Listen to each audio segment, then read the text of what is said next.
The year was 1969, and the Vietnam War raged on. For Sergeant Michael "Mick" Donovan, the jungle had become a second home. The suffocating heat, the smell of damp earth, and the ever-present sound of insects were constant companions. Yet, nothing felt familiar or safe. Every day brought new dangers, hidden traps, sudden ambushes, and the weight of decisions that could mean life or death. Mick had been in the Army for 6 years and Vietnam for 2. He had seen men come and go, friendships forged and shattered in the blink of an eye. His platoon, nicknamed Echo 6, had been tasked with patrolling the dense jungles near the Cambodian border. Intelligence suggested enemy activity in the area, but the specifics were vague, as they often were. As the sun began to rise, casting an orange glow over the jungle canopy, Mick gathered his men for a briefing. There were 12 of them, a mix of seasoned soldiers and fresh-faced recruits.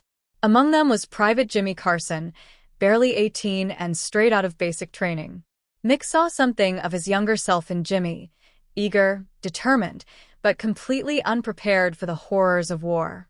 "All right, listen up," Mick said, unfolding a map on the hood of their Jeep. "Command wants us to sweep this area here." He pointed to a dense section of jungle about 5 miles out. "They've had reports of Viet Cong movement. We'll move in teams of 2, stay low, and stay quiet. Any questions?" Jimmy raised his hand hesitantly. "Sergeant, what if we, run into them?" Mick studied the young soldier for a moment before answering. "You stick to your training. Trust your instincts. And trust your team." With that, the men prepared to move out. The patrol began as they always did, tense and silent. The jungle seemed alive, every rustle of leaves and distant animal call a potential threat. Mick took the lead, his M16 rifle at the ready. Behind him, Jimmy followed closely, his eyes darting nervously at every shadow. Hours passed as they trudged through the dense undergrowth.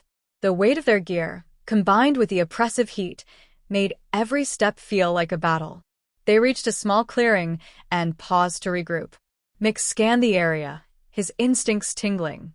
Something felt off, though he couldn't pinpoint why. "Hold here," he whispered to his men. He motioned for Corporal Davis, his second-in-command, to follow him. Together, they crept forward, their boots sinking into the muddy ground. As they approached a cluster of bamboo trees, Mick saw it, a tripwire glinting faintly in the sunlight. He raised his hand to signal the others to stop, but it was too late. One of the recruits, distracted by the buzzing of flies around his head, stepped forward and triggered the wire. The explosion was deafening, sending shrapnel and debris flying in all directions.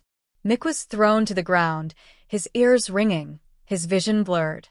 When he regained his senses, chaos had erupted. The Viet Cong had been lying in wait, and now they were attacking from all sides. Gunfire echoed through the jungle as Echo 6 scrambled for cover. Mick dragged himself behind a fallen tree and returned fire, shouting orders to his men. "Davis, get a flank on the left. Harris, cover the right. Jimmy, stay with me." Jimmy was crouched beside him, his hands trembling as he fumbled to reload his rifle. I can't do this," he stammered, tears streaming down his face. Mick grabbed him by the shoulders, forcing him to meet his gaze. "Jimmy, listen to me. You're stronger than you think. Focus. Aim. And keep moving." Jimmy nodded shakily and took a deep breath. Together, they pushed forward, firing at the shadows moving through the trees. The battle felt endless, but eventually, the gunfire began to die down. The Viet Cong retreated, melting back into the jungle as quickly as they had appeared. When the dust settled, the toll became clear. 3 men were dead, including Corporal Davis. Several others were wounded. Mick's chest tightened as he looked at the lifeless bodies of his comrades. They had been more than soldiers, they had been friends, brothers. And now they were gone. Jimmy sat on the ground, his rifle resting in his lap, staring blankly ahead. Mick knelt beside him. "You did good out there," he said softly. Jimmy shook his head. They're dead because of me. I wasn't fast enough." "No," Mick said firmly. "They're dead because this is war. And war doesn't care how fast or strong you are. All we can do is keep moving.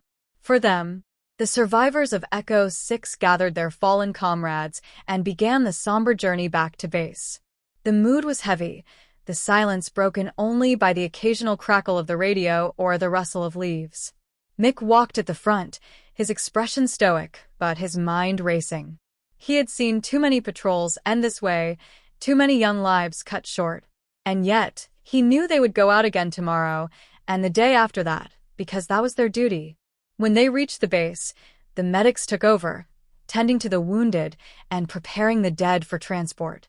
Mick made his way to the communications tent to file his report.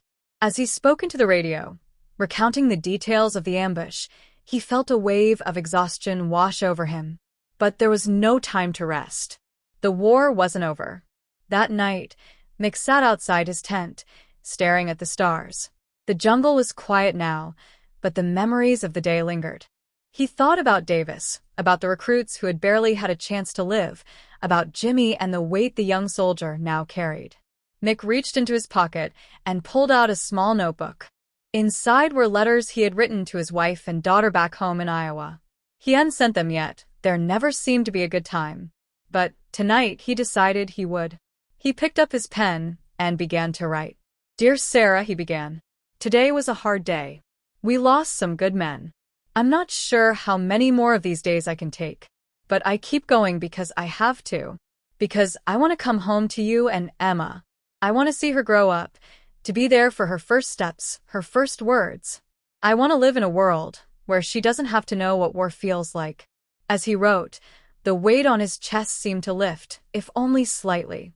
He folded the letter carefully and placed it in an envelope. Tomorrow he would send it. Tomorrow, he would face the jungle again. But for now, he allowed himself a moment of peace, a moment to remember why he fought. For Mick Donovan, the war was far from over. But so long as he had a reason to keep going, he would endure. For his family, for his brothers in arms, for the hope that one day, the jungle would be silent for good.